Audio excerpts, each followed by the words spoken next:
Think clap. We're testing on the Isle of Wight. This is the radio mic I'm testing right here, and now Paul is going to go to the boom mic, which should cope with the wind a lot better. Let's go back to the radio mic. My nose is running. A sound test. Please enjoy this. Now we'll test the in-camera mic and this Rode VideoMic Pro.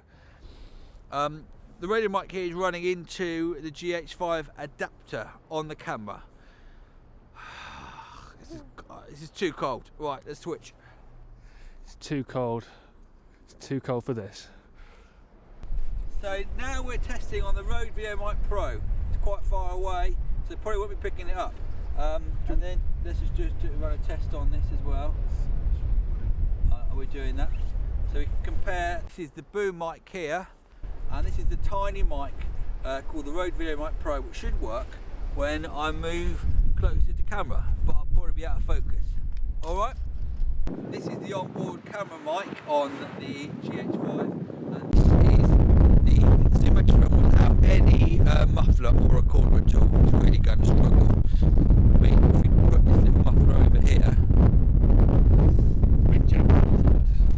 that won't fit over it. You need a windjammer for it.